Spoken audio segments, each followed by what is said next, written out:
Hello students, welcome back. हाँ जी, तो कैसे हैं? बढ़िया, चलो बहुत बढ़िया।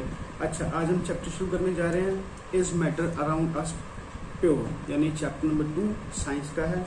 इसमें हम पढ़ेंगे कि मैटर जो हमारे आसपास जो मिलता है वो प्योर है। यानी इसका मतलब क्या है कि जैसे हमने पहले चैप्टर में पढ़ा था ना कि एलिमेंट कंपाउंड मिक्सचर होता है। Element as a purest form, compound जो वो भी प्योरेस्ट फॉर्म है, प्योर फॉर्म ही है, और मिक्सचर जो है ना वो इम्प्योर फॉर्म है। यानी इस चैप्टर में हम मिक्सचर के बारे में डिटेल्स में पढ़ेंगे, ठीक है। हाँ जी, तो यहाँ पे हम देखते हैं, तो इस पैराग्राफ में क्या नजर आ रहा है कि व्हाट इज मिक्सचर। मिक्सचर क्या है? Mixture is the combination of two or more elements और कंपाउंड्स। यानी एलिमेंट्स भी कंबाइन कर सकते हैं और अपना क्या कहते हैं कि मॉलिक्यूल्स भी कंबाइन कर सकते हैं, यानी कंपाउंड्स भी कंबाइन कर सकते हैं।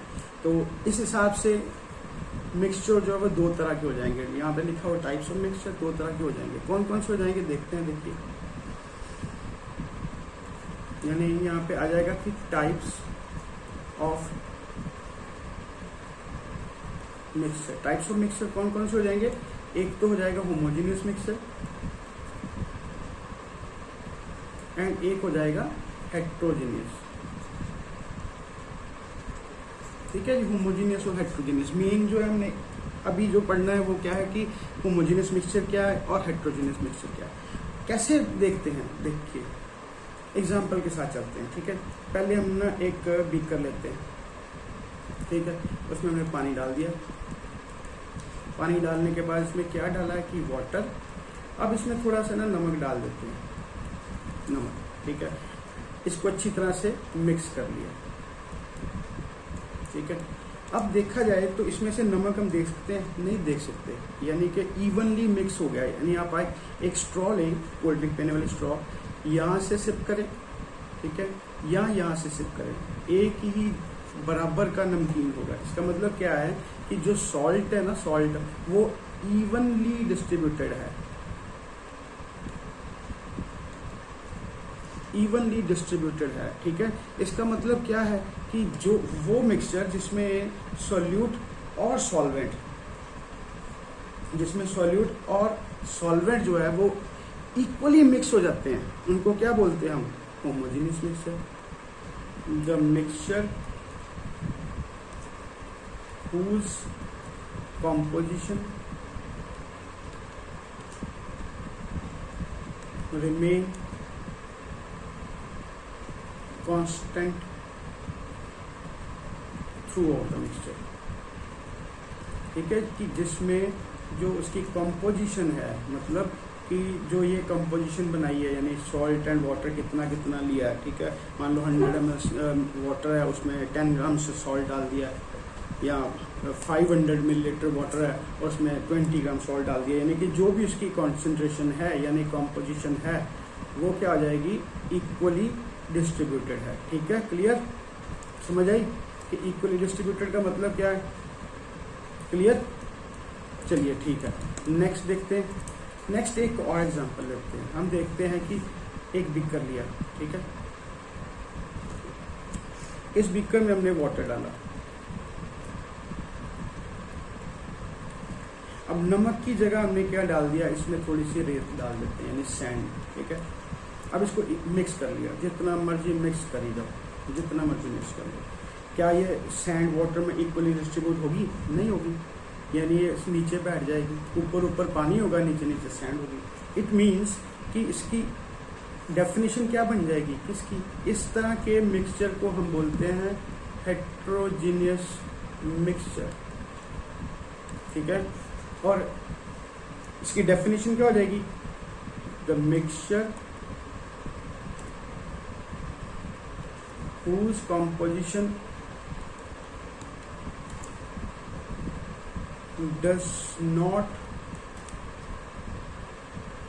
remain constant, यानी कि जिसकी कंपोजिशन है वो सारे मिक्सचर में, यानी कि पूरा मिक्सचर जो है उसमें कांस्टेंट नहीं रहती है, उसको क्या बोलते हैं? Heterogeneous mixture. क्लियर, ये बात समझ आई कि इसकी डेफिनेशंस क्या है, फिर इसकी एग्जांपल भी समझ आ जाएगी, ठीक है। और सबसे बड़ी जो डिफरेंस है दोनों में ये देखिए कि अगर मैं यहाँ पे जो पहले लिया था कि वाटर प्लस सॉल्ट, और दूसरे में मैंने लिया कि वाटर प्लस सैंड। अगर देखा जाए तो इसमें आप नमक देख सकते हैं, यानी कि जो सॉल्यूट है वो क्या है, इनविजिबल, ठीक। और यहाँ पे जो सैंड है वो क्या है, विजिबल। यानी कि एक डिफरेंस पॉइंट ये बन जाएगा कि होमोजेनियस मिक्सचर में क्या होता है कि आप डिफरेंट जो कंपोनेंट्स हैं, यानी कि different components of the mixture can not be identified, उसको आप अलग अलग करके देख नहीं सकते, ठीक है। और दूसरा जो हेट्रोजेनियस, उसमें कंपोनेंट्स देख सकते हैं। क्लियर। एक और कॉमन एग्जांपल लेते हैं होमोजेनियस की, ब्लड। अब ब्लड को आप चाहे उंगली से निकालिए चाहे पैर की उंगली से निकालिए, लेकिन उसकी कंपोजिशन सेम रहेगी, यानी कि उसके अंदर कितना परसेंट वाटर है, यानी कि ब्लड प्लाज्मा है, कितना प्लाज्मा है, कितने उसमें रेड ब्लड सेल्स हैं, कितने उसमें WBC है, ये सब कुछ क्या है, कांस्टेंट है। इट मींस ब्लड क्या हो जाएगा, ये भी होमोजेनियस मिक्सचर होगा, ठीक है। समझ आई कि होमोजेनियस मिक्सचर जिसमें कंपोनेंट्स को अलग अलग हम नहीं देख सकते हैं, वो इवनली डिस्ट्रीब्यूट हुए हैं, जैसे कोल्ड ड्रिंक देखते हैं वो भी होमोजेनियस मिक्सचर है। अब डिफरेंस क्या है कंपाउंड का और मिक्सचर का। कंपाउंड में क्या होता है कि जो नई चीज बनी है ना, उसकी प्रॉपर्टीज नहीं है। जैसे मैं यहाँ पे एग्जांपल देता हूँ, देखिए, अगर मैं कोयले को यानी कार्बन को बर्न करता हूँ तो बन जाता है कार्बन डाइऑक्साइड, ठीक है, कार्बन डाइऑक्साइड बनती है ना। अब कार्बन सॉलिड है, ऑक्सीजन गैस है, कार्बन डाइऑक्साइड गैस है। अब इसकी प्रॉपर्टीज अलग है। ये क्या है, फ्यूल। ये क्या है, सपोर्टर, अगर ऑक्सीजन नहीं होगी तो आग थोड़ी लगेगी। और ये क्या है, फायर एक्सटिंग्विशर, यानी कि आग बुझाता है कार्बन डाइऑक्साइड। जो स्कूलों में या हॉस्पिटल्स में देखते हैं ना, बड़े बड़े सिलेंडर लाल रंग के टंगे होते हैं, जिसके ऊपर लिखा होता है कि ये फायर एक्सटिंग्विशर है। तो फायर एक्सटिंग्विशर का मतलब क्या होता है कि वो आग बुझाता है। तो उसके अंदर क्या होता है, कार्बन डाइऑक्साइड। सीधी नहीं होती है, उसमें क्या होता है, मैं चलो ये भी चलते चलते बताता हूँ, जनरल नॉलेज आपकी, कि वो जो सिलेंडर है ना, वो सिलेंडर, उसमें क्या होता है कि नीचे नीचे पानी है, ठीक है। इसके अंदर ना जैसे टी बैग होता है ना, पतला सा कागज, ऐसे एक पतले से कागज का ना पाउच बना होता है। किस चीज का, कोई भी ऐसी चीज जो ये फट जाए और पानी के साथ मिलके कार्बन डाइऑक्साइड बना दे। जैसे बेकिंग सोडा क्या होता है कि सोडियम हाइड्रोजन कार्बोनेट। अब ये रोटी जिसमें बेकिंग सोडा डालते हैं, यानी बन बोलते हैं या डबल रोटी बोलते हैं, वो कैसे फूलती है, जब उसमें पानी डाला जाता है, यानी आटे को मैदे को गूंदा जाता है बेकिंग सोडा डालकर, तो क्या बनता है, और चीज़ें भी बनती हैं, लेकिन कार्बन डाइऑक्साइड गैस भी बनती है। तो कार्बन डाइऑक्साइड गैस निकलने की कोशिश करती है, इसलिए वो बन फूल जाता है, यानी वो भी कार्बन डाइऑक्साइड करती है।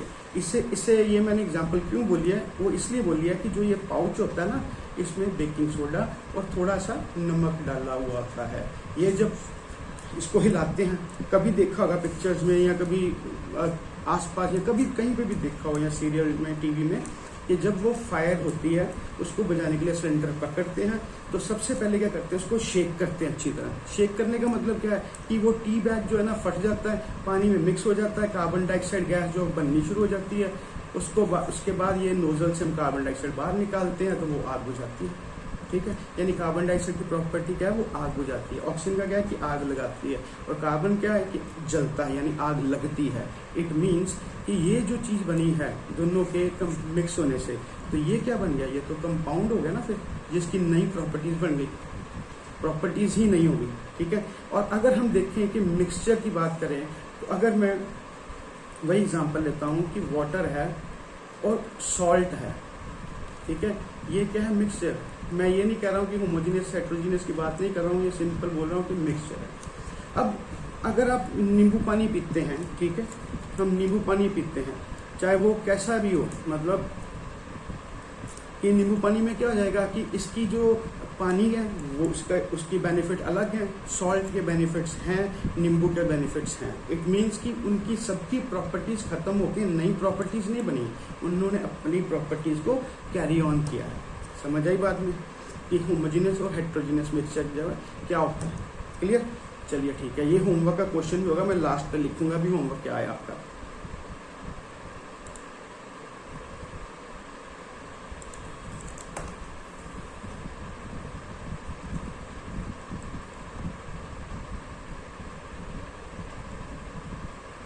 ये देखिए, ये आपके क्वेश्चन हैं।